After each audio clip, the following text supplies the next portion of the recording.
Hello, in this quick guide we're going to go through how to create Hotwire driven flash messages with Rails. And traditionally in Rails, you know, the typical notice or alert banner in the top bar is going to be more of a static thing, and this is going to be an approach to make it more dynamic and just user friendly. So in this guide we'll get kind of a reaction like that once you create something or log in. So you're just hijacking that initial response and then adding a component, which I'm calling like a toast component to it, and then rendering it all as a stream response using Hotwire. So it's just building upon the vanilla Rails approach and just making it a little smoother and nicer. So we're going to get going in that. The whole purpose of this app is just books, and like you vote on the book. It's just like a simple login and vote feature, nothing fancy, but it was just something I wanted to kind of give the idea of, oh, you can do multiple things, get feedback, like haptic feedback in real time, and it's just efficient and fast. I am using my Rails UI template, one of the default templates called Hound, so to get the UI off the ground and running. This is kind of just for this purpose, but also Rails UI just makes your life a little easier when it comes to UI and creating new stuff from scratch for Rails if you do that often. So it is a kind of neat thing. I'll walk you through how to go through all that in the guide. So coming up soon, we'll get started with that. Before that, I want to mention a very new cool update that is coming soon called Hello Hotwire, and it is my new course on Hotwire. So I wanted to just talk about it for a second if you have the time. Right now there's a splash page up. You can enter your email to get notified when it's ready. Check it out. There's some content here to give you an idea of what it's about, but it's essentially just kind of a ground up look at Hotwire. If you're new to it or you just haven't broken ground onto it yet but want to explore, this is a no-nonsense way to get started. There is an entire free course part of this, and honestly, that's the main part. So I wanted to mention that it is free, and that's something new. On top of that, there are premium build-alongs, which is kind of like stuff that's on my channel. So it is more or less Hotwire-enabled apps that we build together. One's real estate driven, kind of like a Zillow kind of experience, and another is a voting experience similar to what we just saw.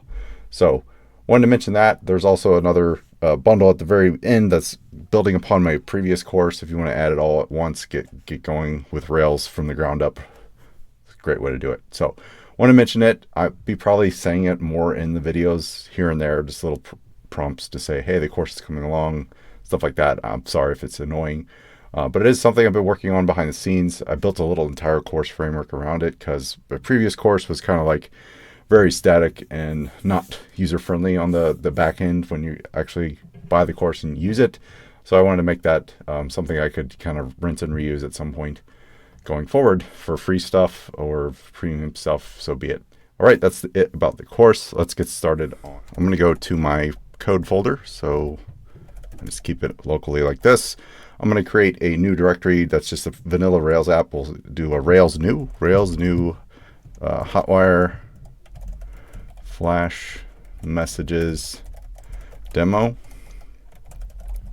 So we'll create the new app, scaffold it fast, and this app is essentially a voting type of app, books based. So you create a book, you vote on it, very simple, but it takes some setup. I want to just walk through the setup for the sake of doing that. Sometimes it's useful to see the whole thing instead of just saying, here's the finished app and all this stuff that goes behind the scenes you're not aware of. So to save myself time and you some time and boredom, I'm going to add my Rails UI project to this app to save us a lot of time on the UI front. So I'll say Rails UI. And we'll go from the branch of main just to make it explicit. Bundle. So I'll fetch that. This is the project on the right. I just launched the website recently. I did a video about it recently as well. I won't go too much and brag about it, but check it out. Was a cool thing to get going. Finally have out there. There is a premium theme finally, so our template. So yeah, love that. A lot of work to be done there, but I'm just mentioning it because that's where we're headed. To install, I'm going to go to the GitHub. This is the free version, so we'll just do what we just did. We had that line already. We did our bundle install. Now we need to run the installer. Great. This will take a little bit to kind of reset some things on default Rails app and also add some dependencies based on some templates we're going to need. and mailers and everything else under the sun as far as UI goes with Rails. So that's kind of the selling point. All right, I'll bundle and bin install or bin dev to get the local host up and running. We'll reset. You'll see this app coming soon, but this is the launch page of Rails UI. Go into there. I'll just change this to Flash Messages. Just make it a demo app. Basically install the template that we have so far. These are the two free ones. One's Hound, one's Shepherd. I'm just going to use Hound since it was the first.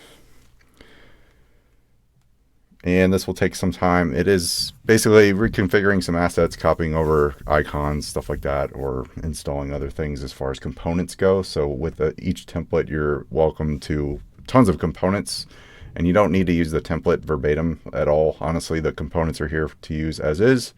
If you want to use, actual pages, you can install those independently. It's entirely opt-in. So we won't use the pages at this point, since this demo is mostly about like the scaffolding of Rails bits and whatnot. So let's get to that part. I'll try to zoom this in a little so you can see. So I'm going to do a scaffold of a book, and it's going to have a title, description. We'll make it like a text field. And with Rails UI, there's a user model by default, so it installs Devise for you because we create all the mailers and authentication views by default. That's pre-designed, so you save a lot of time there. This is going to go ahead and reference that, so you save more time. So if you don't have a user model, you're not using Rails UI, you will need to generate a user model first doing this approach. Okay, and then I'll do a Rails generate model, just the model part for the vote. So it's going to be its independent model. We'll reference the user and book. Generate, run that, and that should give us a good starting point. So I'm going to Rails DB migrate. That creates all the tables we're after. I'll open this in VS Code right now. Great. The models where we'll start. So I'll start in the book model. We have a belongs to user since we use that reference. I'm going to have has many votes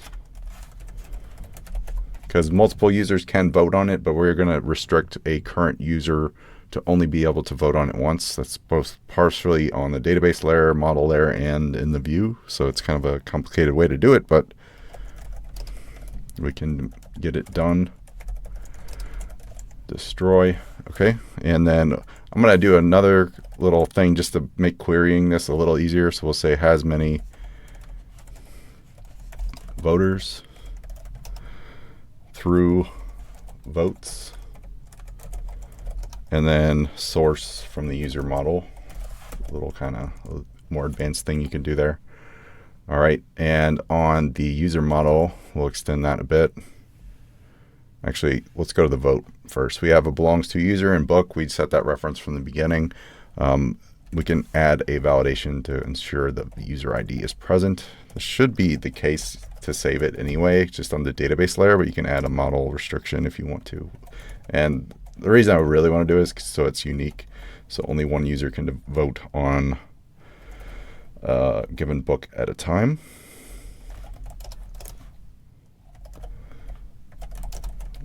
Reference my notes there. Book ID. Great. So you can scope it to the book, which is what we want. And the user, we have our has person name, has one attached avatar. This is all part of Rails UI. If you're a brand new user model, you just generated it from scratch, you're not going to have any of this. So it's up to you how you want your user model to kind of be dictated. With Rails UI, it's kind of done for you. So we'll just say has many books and has many votes. I believe that's it. Yep. Cool. So now with that done, nothing really changes in the view or model or the UI, I should say. So if we go to the localhost, we're still stuck at the screen. Let's change that. Go to our routes file. I'm going to comment out the default, which is the Rails UI one, and come down to root. We did get our resources books at the top, if you noticed, since we generated a scaffold. I'm going to make books index or root path, but also do a nested route.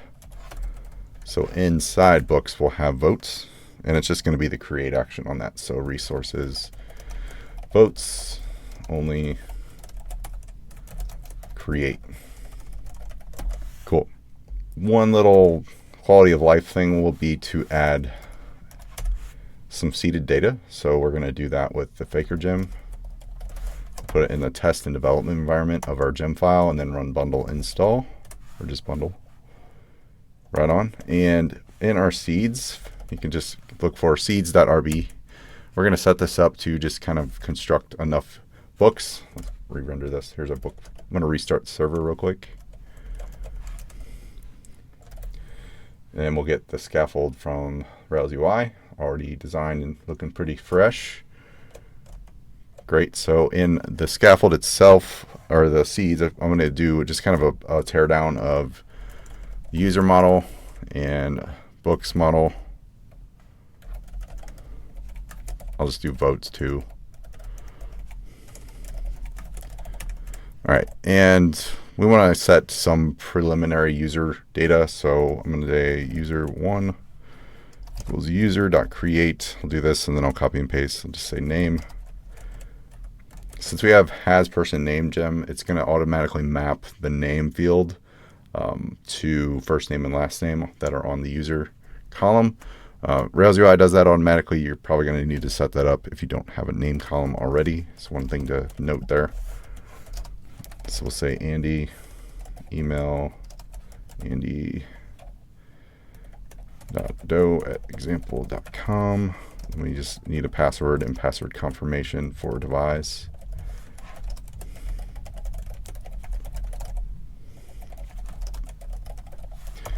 Make sure those match. Okay. And I'm going to set 3 users up. Just make them unique. This will help just put different votes on different things, essentially, is what the reasoning is. So we'll do Jane Doe.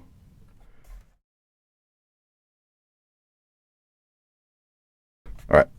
With that, we can then create books based on the user. We're going to sample the users to make that happen. So I'll just do like a 20 times do block. 20 times do, we'll do book.create with a bang, just so if any error happens, we'll spot it pretty fast. Title, we'll use the Faker gem here. Book, there's a little book module that helps us capture that. And then description will be Faker. We'll use the lorem paragraph and sentence count 3.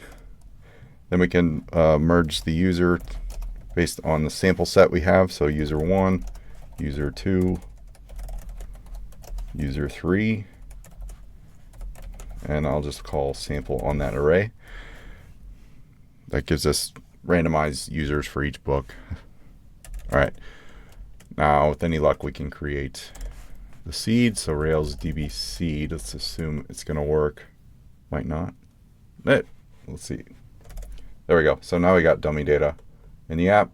There's the default look and feel for it. I'm going to change that, but just wanted to mention how we got to where we got. All right. Votes, books. Good, good, good. We need a controller for voting now, so we can trigger a controller response to a vote, and then we'll update the UI here as well. So I'll do that next. I'm going to generate a controller of votes and the create action on it. It's going to create a route for us.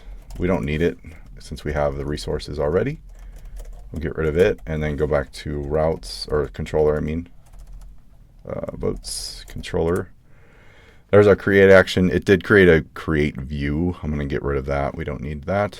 So let's get the logic down, and then I'll update the view so it makes a little more sense. Before, we're going to, of course, authenticate the user.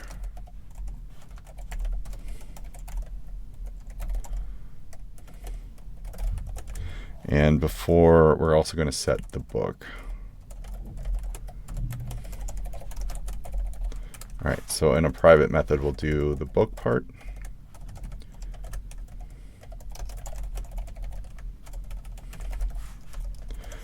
And that will be just define the book based on the response, since we're doing a nested structure here.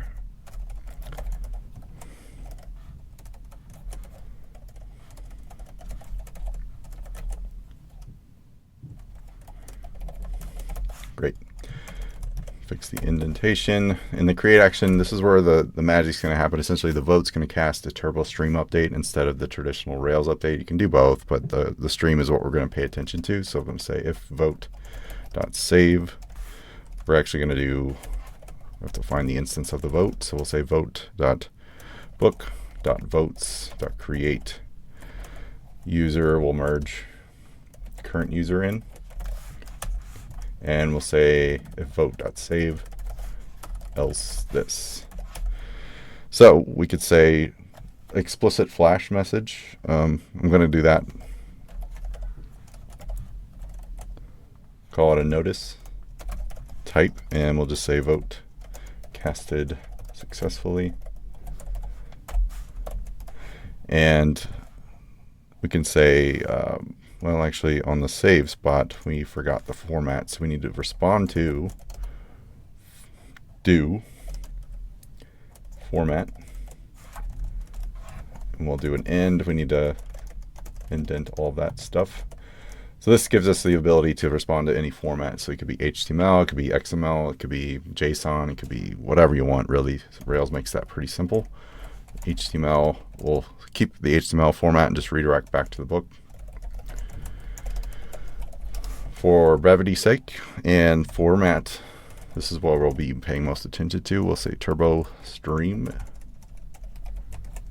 Just leave that as is. We'll create a separate file that's going to be a create.turbostream ERB. That's how you're basically telling the controller where to look if there is no response directly in line here. So you could do it in line just like you did HTML. But I like to keep it cleaner as far as this file goes and just use that view to render the stream responses. So that is something to keep in mind.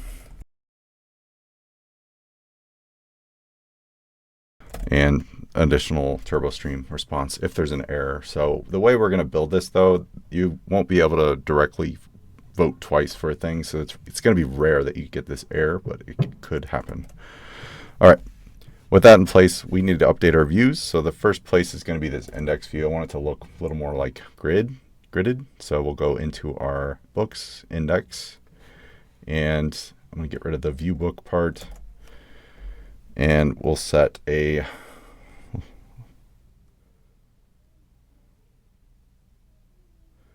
class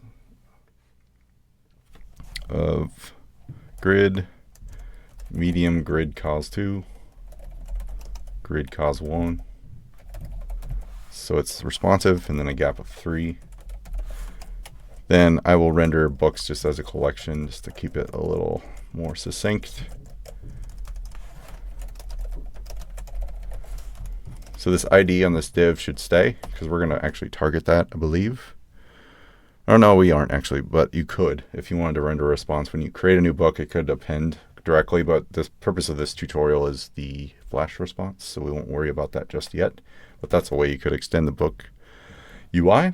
In the book, partial is where we're going to focus mostly, so I'm going to get rid of these little subtitle things. Don't need them.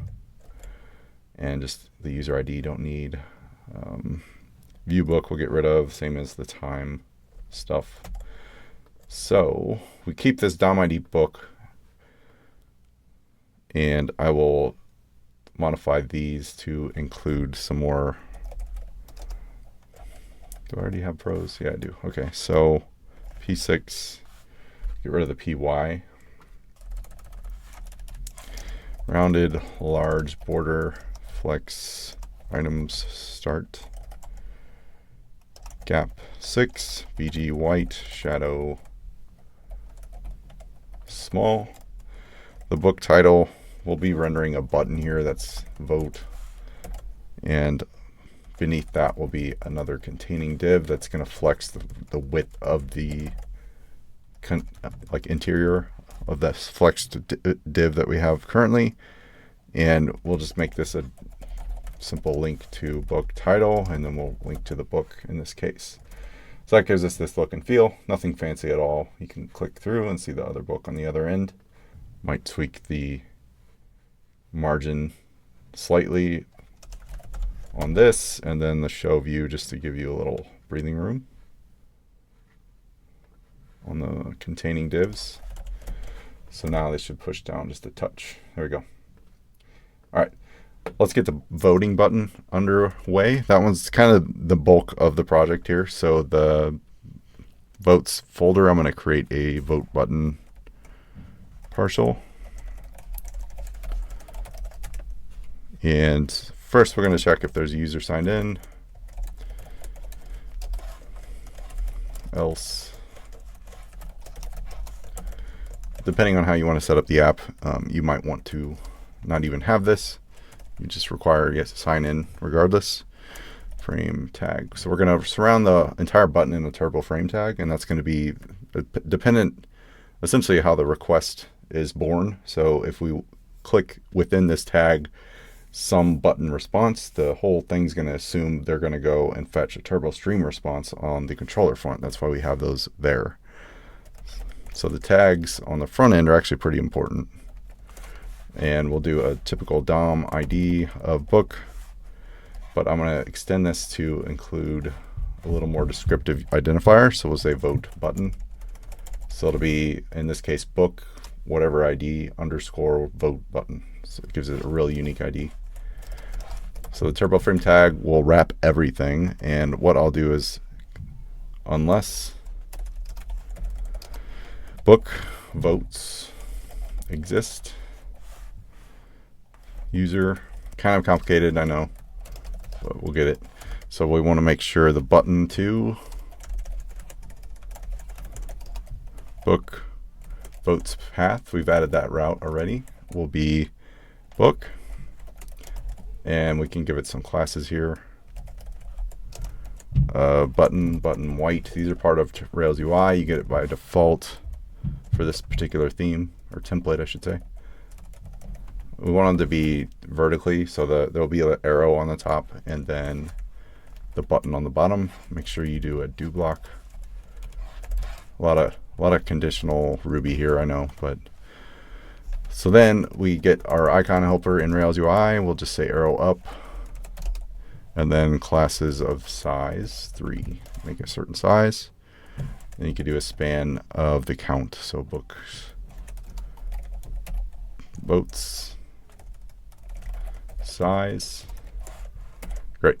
So we'll say unless that, else we'll have a disabled button that actually doesn't do anything. Since you've already voted, that's kind of the whole point. It won't let you do it again.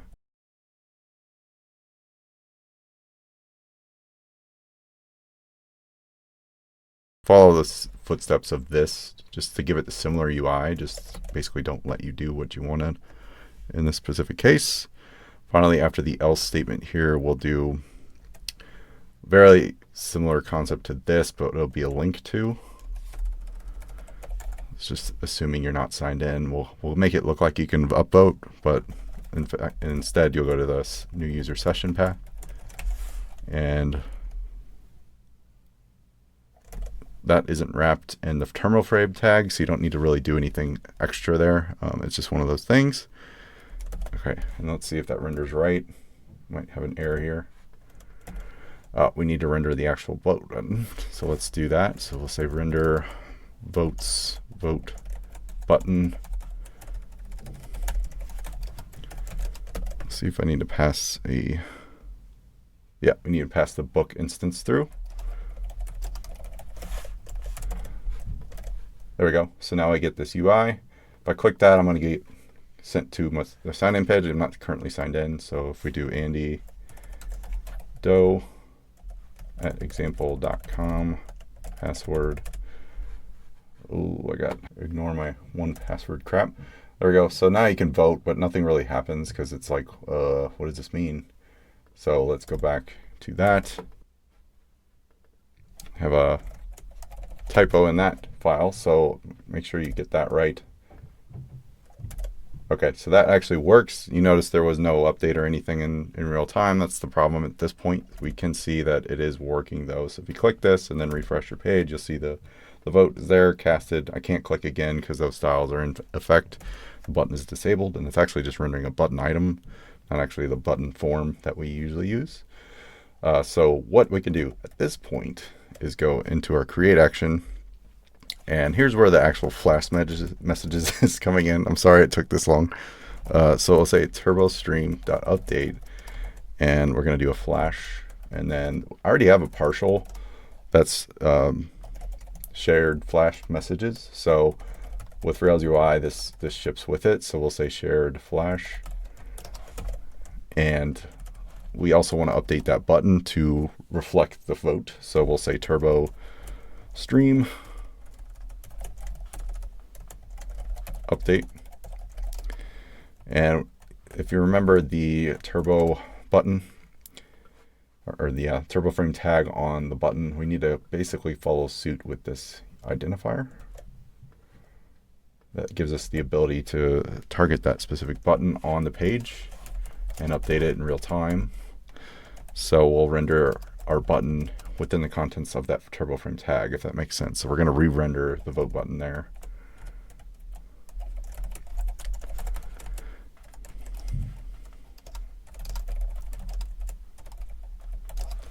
And this needs to be an instance variable of book.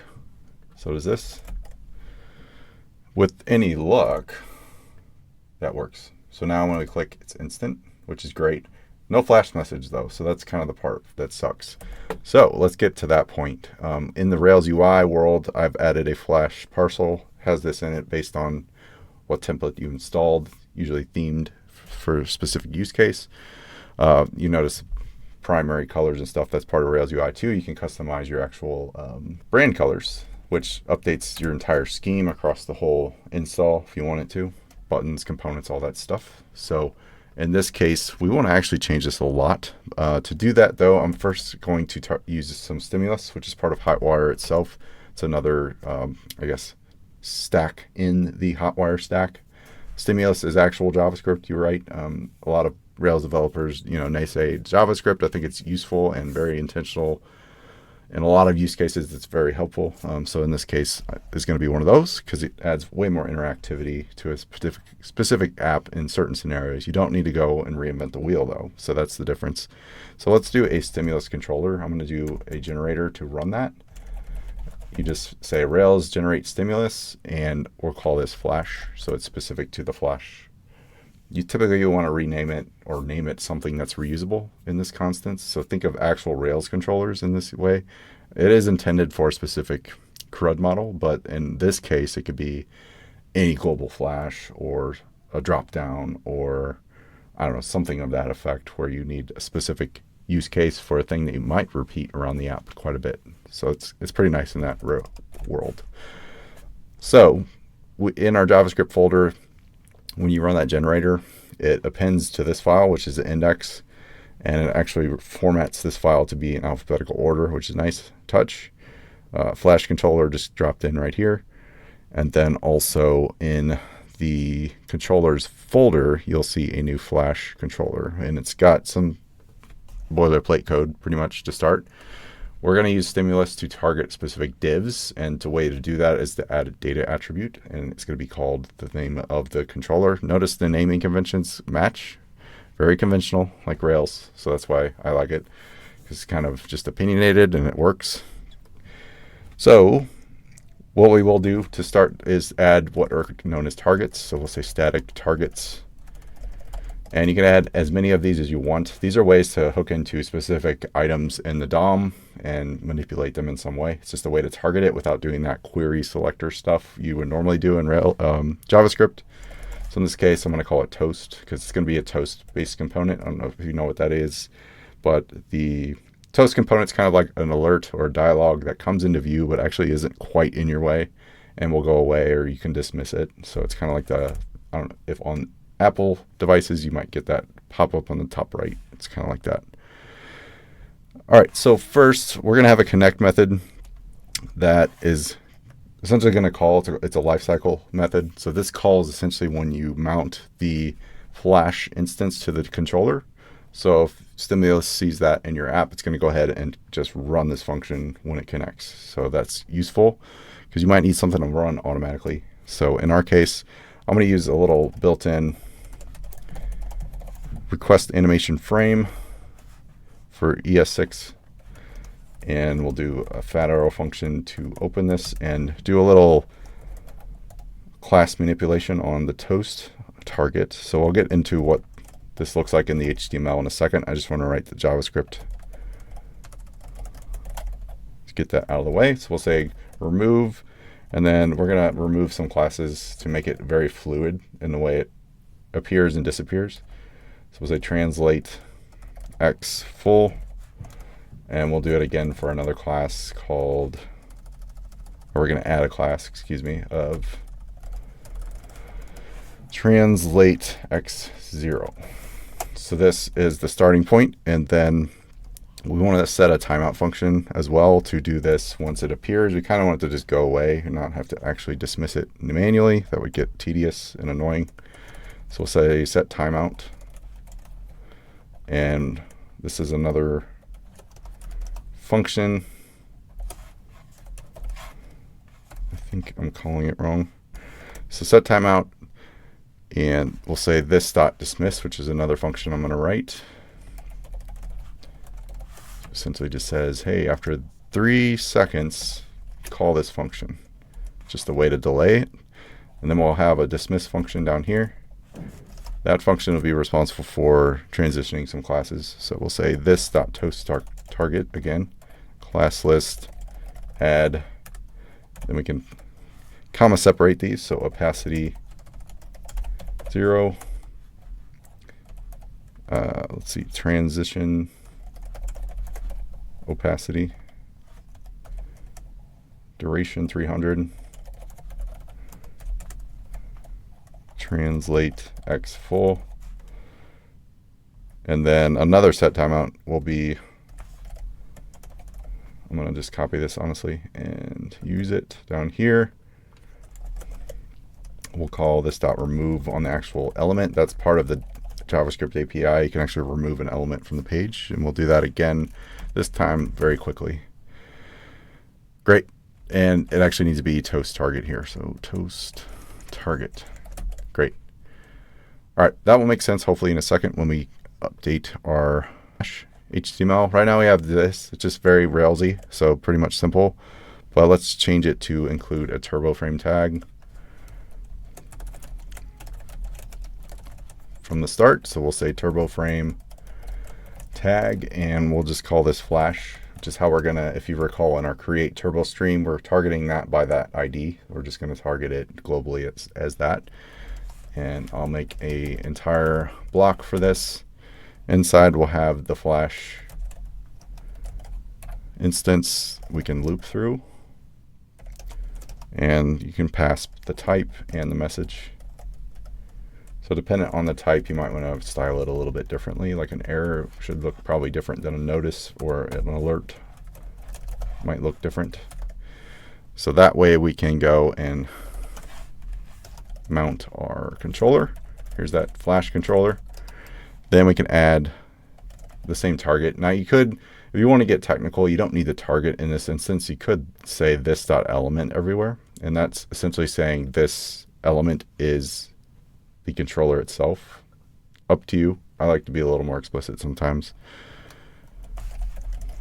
So we'll call this toast. And the naming convention here matters, so you need to include the controller name and then the target, and then whatever you pass here needs to match what you've added here. Hopefully that makes some sense. And let's go and add some classes to that. This is going to be a fixed in the top right of the UI. So we'll say fixed Z50, so it's all the way on the top of the DOM layers. Right will be like 2, top 2, border, rounded, medium, padding 3, shadow, large, opacity 100, translate X full, transition transform, probably obvious I'm using Tailwind by now. I didn't mention that, but I am. This one has a lot of classes, so sorry if in advance. So ease in out. Duration was 300. And transform finally. So then we could say, hook into that type variable. So we'll say type equals alert. Do a conditional class here. If it's an alert, we'll change it to a BG red. We'll make it a light red, so BG red, border red.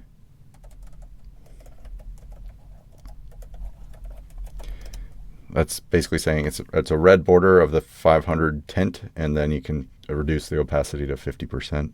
It's a shorthand way. And then text red will be pretty dark. Otherwise, let's make it kind of a neutral, BG white, border gray, 300, 800, and then text gray 800. So that's essentially going to style the whole toast component itself. Then inside we can render a flexed container.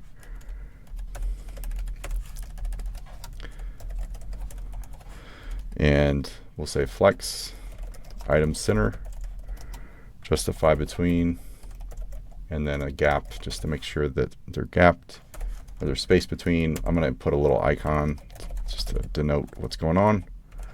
Now, depending on your type of response, you might want to change the icon, but I'm going to leave it as 1 for now just to be quick about this. So we'll include the span there, and then the button will be a close icon. In fact, I'll just leave it like that. It won't actually be an icon. So we'll say in the button case, we'll have it be an action that calls that dismiss function. So right here, we can hook into this function directly from the HTML. So we can say data action. This is part of stimulus. And then you can call an actual JavaScript event this way. Instead of doing it in the JavaScript, it could be any kind of event. It could be a key up, key down, kind of thing like that. A blur event, etc. So it's kind of nice. So in this particular case, I want to call something on the click event. We're going to give this a type of button and style it a little bit. So we'll say class equals p1 hover bg gray 170. Just going off some notes here to go quickly. Flex items center rounded medium.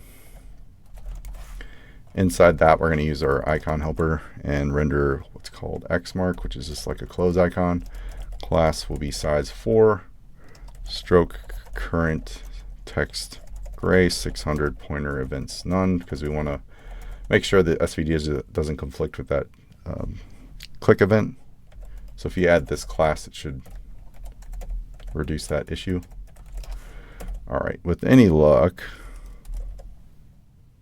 we should be set at this point, unless I have any errors. So now when I do this, the hope is it comes back over. Great. There is an icon there. It's not quite rendering correctly. Why not? Oh, it's class is, excuse me, the helper. I couldn't, it was reserved. So let's do that. There we go. Now we got this little, notice, pretty sweet, right? So that, one caveat to that is that it applies everywhere in the app. So if you don't like that UI, you might need to rethink how this flash message should show. Or when you respond in the turbo stream response, you update a different partial to do those flash messages. That's up to you. I think it applies pretty globally if you want to go about it that way at this point. I think to me it beats that giant banner that's typical with a Rails app, vanilla Rails app. So this was Hotwire Turbo flash messages, that whole bit with some stimulus baked in. You got to see some Rails UI stuff, some a little more complicated voting logic. It's kind of nice, but yeah, hopefully that was helpful. Feel free to steal this. I'll have the code on GitHub for free. Grab that, download it, use it. All right, that's it for now. Don't forget to check out Hello Hotwire. Give me some feedback, subscribe so you get updates so I can contact you when it's ready. I'm honestly pretty close to getting ready to record, so the course is coming along quite well. Pretty excited about it because these were a blast to build, the little build-alongs, so I really recommend checking those out if you see it launch and you want to really get down to the brass tacks of learning Hotwire. It's a good, useful guide to do so. All right, so long for now. Thanks.